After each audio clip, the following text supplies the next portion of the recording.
But ये second portion है osmotic pressure की, जो सेकंड क्लास है उसमें हम लोगों को अब ये पढ़ना है कि how to calculate the osmotic pressure.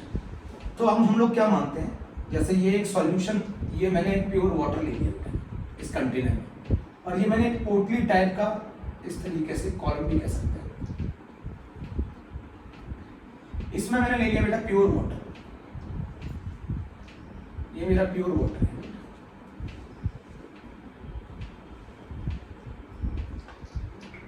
और इसके अंदर भरा हुआ है बेटा सॉल्यूशन,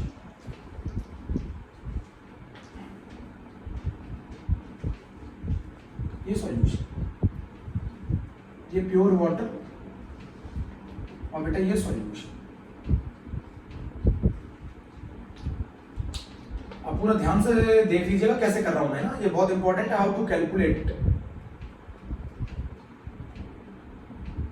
प्योर वाटर जो होगा बेटा वो किस पर होगा, लो कंसेंट्रेशन,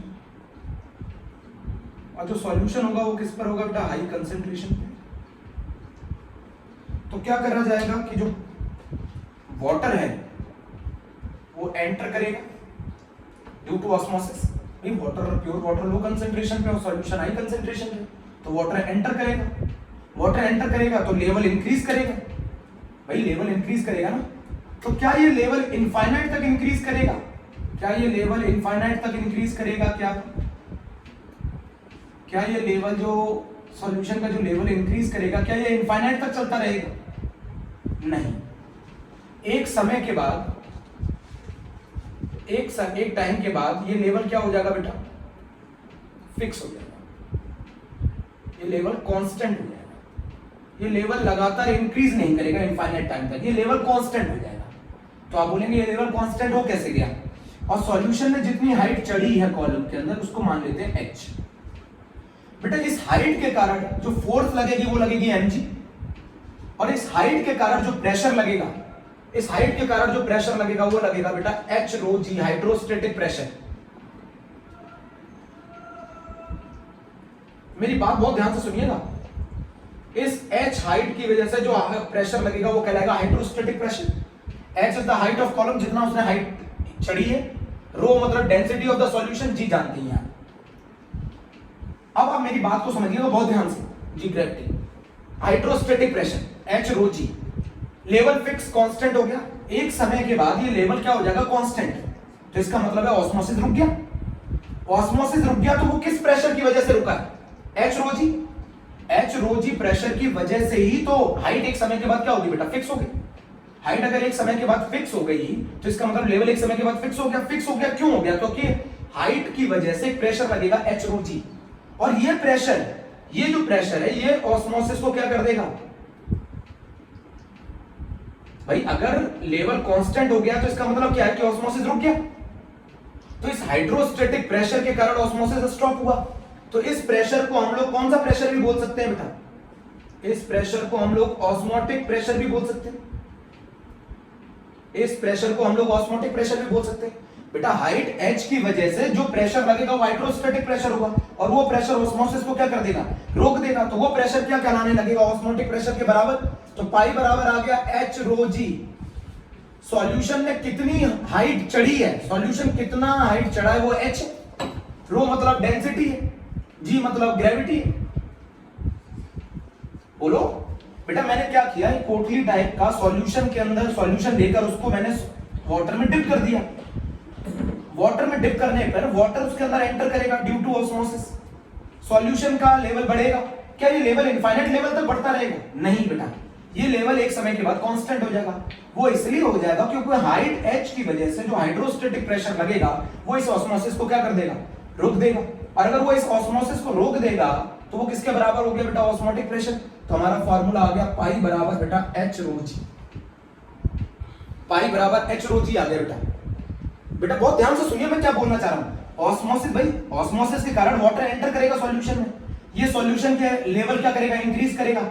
सॉल्यूशन कॉलम के अंदर इंक्रीज किया, उस h हाइट की वजह से जो प्रेशर लगेगा वो हाइड्रोस्टेटिक प्रेशर इस ऑस्मोसिस को क्या करेगा, रोकेगा।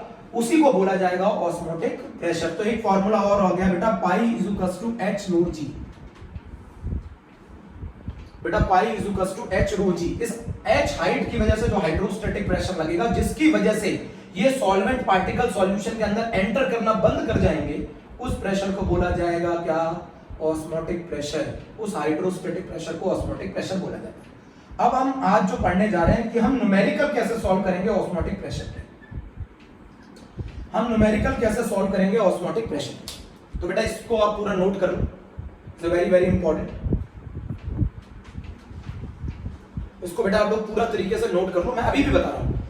प्योर वाटर आपका लो कंसेंट्रेशन पे, सॉल्यूशन हाई कंसेंट्रेशन, एंटर करेंगे ऑस्मोसिस के कारण वाटर के मॉलिक्यूल एंटर करेंगे सॉल्यूशन के अंदर, सॉल्यूशन का लेवल बढ़ेगा, बट ये लेवल इनफाइनाइट लेवल तक नहीं बढ़ सकता। ये लेवल एक समय के बाद क्या हो जाएगा? कांस्टेंट, क्योंकि हाइट h की वजह से प्रेशर लगेगा, वो प्रेशर इस ऑस्मोसिस को रोकेगा, उस प्रेशर को बोला जाएगा बेटा ऑस्मोटिक प्रेशर। उस प्रेशर को बोला जाएगा ऑस्मोटिक प्रेशर। आप समझ नहीं रहे मैं क्या बोल रहा हूं? प्योर वाटर एंटर करेगा सॉल्यूशन के अंदर, सॉल्यूशन का लेवल बढ़ेगा, सॉल्यूशन का जो लेवल बढ़ेगा क्या वो इनफाइनाइट लेवल तक बढ़ता रहेगा? नहीं, एक समय के बाद वो फिक्स हो जाएगा। क्यों? क्योंकि उस h हाइट की वजह से जो हाइड्रोस्टैटिक प्रेशर है वो इस ऑस्मोसिस को रोक देगा, और उस प्रेशर को हम क्या बोलेंगे? ऑस्मोटिक प्रेशर बोलेंगे। This is the method to calculate the osmotic pressure. तो इस बार जो ऑस्मोटिक प्रेशर का फॉर्मूला होगा बेटा वो h रो जी होगा। h जो हाइट उसने कॉलम में चढ़ी है, रो क्या है? Density of the solution, g acceleration due to gravity. बोलो ठीक।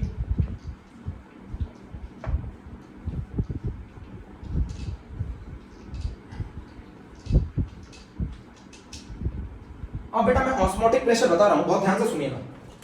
जो ऑस्मोटिक प्रेशर है पाई, वो डायरेक्टली प्रोपोर्शनल होता है कंसंट्रेशन। आप बताओ, मैं पहली चीज बताऊं, जो ये सॉल्वेंट पार्टिकल्स फ्लो हो रहे हैं, बहुत ध्यान से सुनिएगा, जो ये सॉल्वेंट पार्टिकल्स फ्लो हो रहे हैं, वो जो सॉल्वेंट पार्टिकल्स जो फ्लो हो रहे हैं वो किसकी वजह से हो रहे हैं? कंसंट्रेशन के डिफरेंस की वजह से हो रहे हैं। एक में कंसंट्रेशन ज्यादा है, एक में कंसंट्रेशन कम है। जितना ज्यादा कंसंट्रेशन का डिफरेंस होगा उतना ज्यादा तेजी से सॉल्वेंट पार्टिकल्स फ्लो होंगे।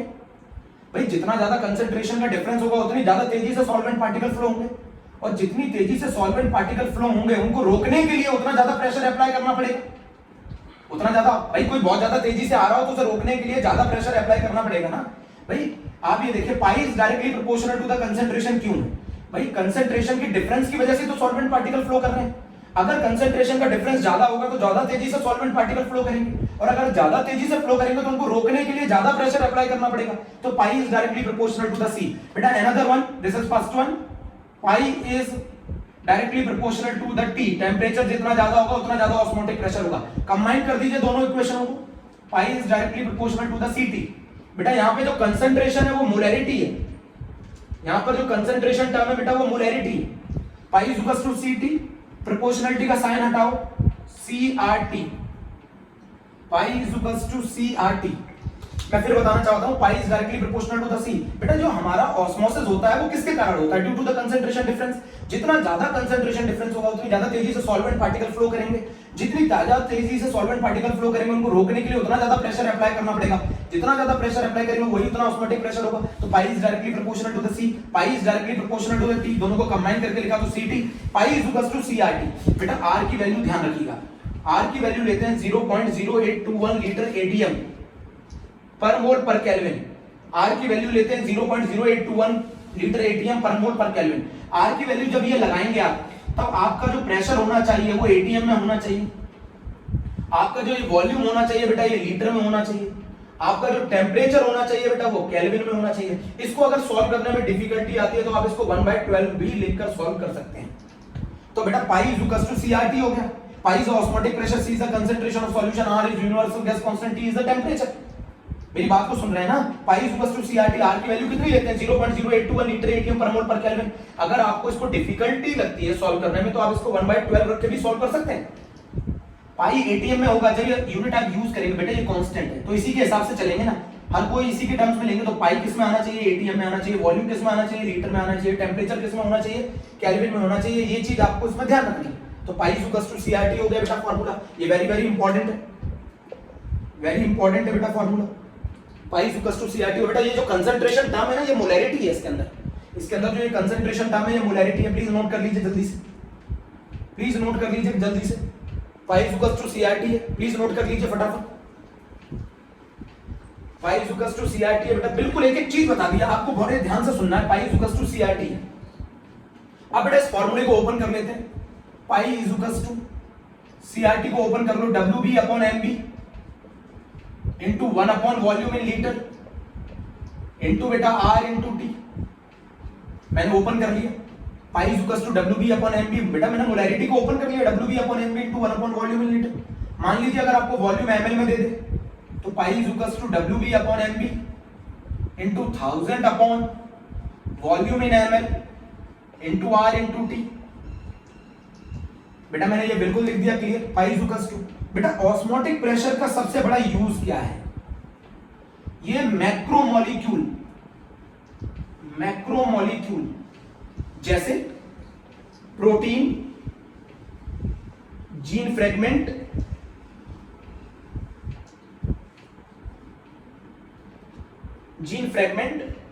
इनका मोलर मास कैलकुलेट करने की सबसे बेहतरीन प्रॉपर्टी है। पाई का यूज क्या है? Macromolecule such as protein, gene fragment, molar mass calculate करा जाता है, इससे कैलकुलेट किया जाता है। लिख देता हूं हिंदी में, किया जाता है।